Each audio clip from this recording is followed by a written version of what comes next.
ان الحمد للہ والصلاة والسلام علی رسول اللہ وبعد. عن عمر بن الخطاب رضی اللہ تعالی عنہ قال سمعت رسول اللہ صلی اللہ علیہ وسلم یقول انما الاعمال بالنیات وانما لکل امرئ ما نوى فمن كانت ہجرته الى اللہ ورسولہ فہجرته الى اللہ ورسولہ ومن كانت ہجرته لدنیا یصیبها او امرأۃ ینکحها فہجرته الى ما ہاجر الیہ. متفق علیہ. خطبہ مسنونہ کے بعد میں نے جو حدیث پڑھی ہے اس میں اللہ کے پیارے رسول صلی اللہ علیہ وسلم نے ارشاد فرمایا ہے کہ تمام اعمال کا دار و مدار نیتوں پر ہے اور ہر انسان کو وہی چیز حاصل ہوگی جس کی وہ نیت کرے گا. چنانچہ اگر کسی نے اللہ اور اس کے رسول کے لیے ہجرت کی ہوگی تو اس کی ہجرت اللہ اور اس کے رسول کے لیے مانی جائے گی، لیکن اگر کسی نے دنیا طلبی کے لیے ہجرت کی ہوگی یا کسی عورت سے شادی کے مقصد سے ہجرت کی ہوگی تو اس کی ہجرت اسی کام کے لیے مانی جائے گی جس کے لیے اس نے ہجرت کی ہوگی. یہ حدیث انتہائی عظیم حدیث ہے، حتیٰ کہ امام نووی نے اس حدیث کے بارے میں کہا ہے کہ اجمع المسلمون علی عظم موقع هذا الحدیث وکثرت فوائدہ وصحتہ، کہ اس حدیث کے عظیم المرتبت ہونے کے تعلق سے مسلمانوں کا اجماع ہے اور اس بات پر بھی اجماع ہے کہ یہ حدیث صحیح ہے اور اس کے اندر بے شمار فوائد ہیں. اسی طرح سے امام عراقی نے کہا ہے کہ هذا الحدیث قاعدۃ من قواعد الاسلام، کہ یہ حدیث اسلام کے اہم ترین قواعد میں سے ایک قاعدہ ہے. اور اس کے تعلق سے کہا گیا ہے کہ یہ 1/3 علم ہے، کچھ لوگوں نے کہا کہ 1/4 علم ہے، بلکہ امام شافعی اور امام احمد نے یہاں تک کہا ہے کہ انہ ثلث الاسلام، کہ یہ 1/3 اسلام ہے. محدثین کا طریقہ رہا ہے کہ وہ اپنی کتابوں کو اس حدیث کے ذریعے سے شروع کرتے ہیں. چنانچہ امام بخاری نے بھی اس کتاب کے ذریعے سے، اس حدیث کے ذریعے سے اپنی کتاب کو شروع کیا ہے. بہرحال اس حدیث کے راوی دوسرے خلیفہ راشد عمر بن خطاب رضی اللہ تعالیٰ عنہ ہیں، جن کے مقام و مرتبے کو ہم سب جانتے ہیں. اللہ کے پیارے رسول صلی اللہ علیہ وسلم نے 2 لوگوں کے تعلق سے دعا فرمائی تھی کہ بار الہ ان دونوں میں سے کسی ایک کے ذریعے سے اسلام کو تقویت بخش. چنانچہ ایک ابو جہل اور دوسرا عمر بن خطاب کے تعلق سے اللہ رب العزت نے عمر بن خطاب کے تعلق سے اللہ کے پیارے رسول کی دعا کو قبول فرمایا اور انہیں اسلام کی توفیق ارزانی فرمائی اور یہ مشرف اسلام ہوئے. چنانچہ ان کے ذریعے سے اسلام کو کافی تقویت پہنچی. اور ہمیں معلوم ہے کہ آپ نے ایک لمبی مدت تک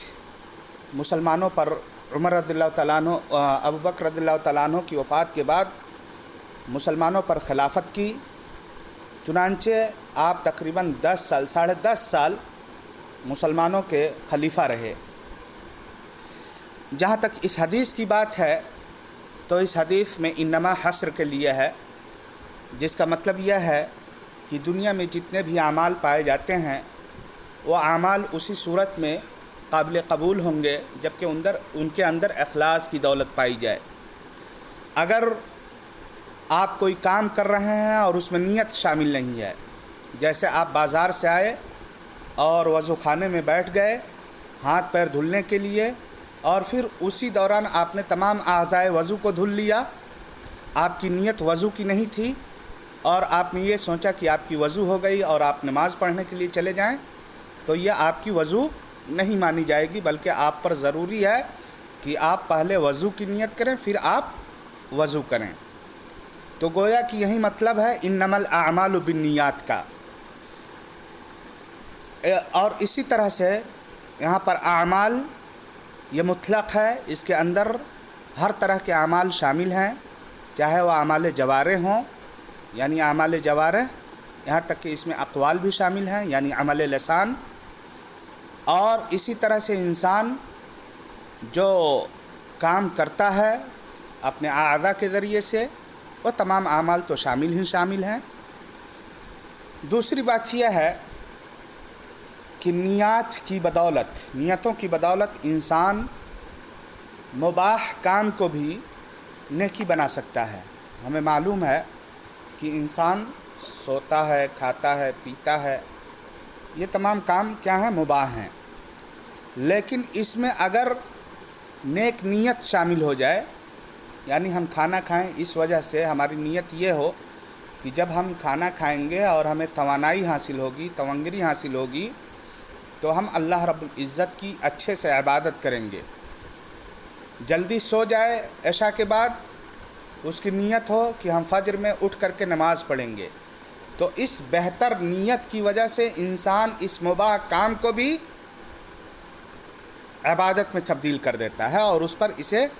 نیکی حاصل ہوگی۔ کچھ محدثین کرام نے کہا ہے کہ اس حدیث کا ایک سبب ورود ہے، یعنی اللہ کے رسول صلی اللہ علیہ وسلم نے یہ جو حدیث بیان فرمائی ہے اس کی ایک وجہ ہے، اور وجہ کیا ہے کہ مکے میں ایک شخص تھے، انہوں نے مدینہ صرف اور صرف اس وجہ سے ہجرت کی کیونکہ انہیں ایک خاتون بہت پسند تھی، ایک عورت انہیں بہت پسند تھی۔ انہوں نے شادی اس وجہ سے کی، ہجرت اس وجہ سے کی تاکہ وہ اس خاتون سے شادی کر سکیں۔ اللہ کے رسول صلی اللہ علیہ وسلم کو یہ بات معلوم ہوئی تو اللہ کے رسول صلی اللہ علیہ وسلم نے یہ حدیث بیان فرمائی اور کہا کہ چونکہ انہوں نے ہجرت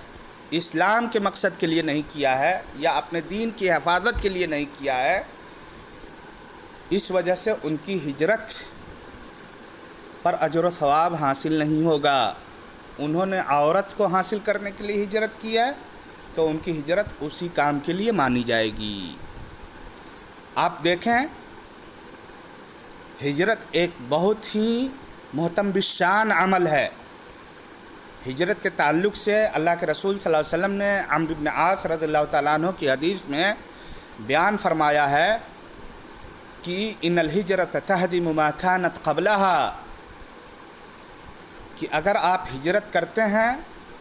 تو ہجرت سے پہلے جتنے بھی نیک کام آپ نے کیے ہوں گے،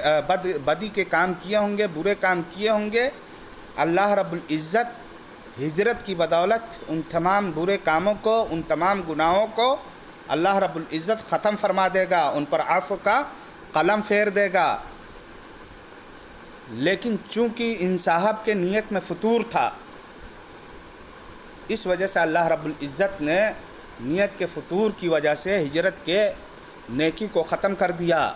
اور اتنے محترم بالشان عبادت پر بھی انہیں ثواب عطا نہیں کیا۔ اس وجہ سے حالانکہ بہت سارے محدثین نے منع کیا ہے اور کہا ہے کہ یہ حدیث یعنی یہ واقعہ اس حدیث کا سبب ورود نہیں ہے، بلکہ اللہ کے رسول صلی اللہ علیہ وسلم نے یہ حکم یوں ہی بیان فرمایا ہے جس طرح سے دیگر احکامات بیان فرمائے ہیں۔ بہرحال اس حدیث سے یہ بھی معلوم ہوتا ہے کہ نیت دل سے کرتے ہیں، الفاظ سے نہیں۔ اسی طرح سے تمام اعمال کا دار و مدار نیتوں پر ہے۔ اسی طرح سے یہ حدیث ہم نے جانا کہ بہت اہم حدیث ہے، چنانچہ ہمیں اپنی نیتوں پر خصوصی توجہ دینی چاہیے اور ہمیں اپنے اندر اخلاص پیدا کرنی چاہیے تاکہ جب بھی ہم کوئی نیک کام کریں تو اللہ رب العزت اسے شرف قبولیت بخشے اور اس پر ہمیں ثواب عطا کرے۔ ایسا نہ ہو کہ ہم نیکی کے کام کریں بھی اور وہ نیکی کے کام ہمارے لیے وبال جان بھی ثابت ہو اور اللہ رب العزت ہو اسے اس کی وجہ سے ہمیں ثواب عطا نہ کرے۔ اللہ رب العزت سے دعا ہے کہ بار الہ تو ہمیں کہنے سننے سے زیادہ عمل کی توفیق ارزانی فرما۔ السلام علیکم ورحمۃ اللہ وبرکاتہ۔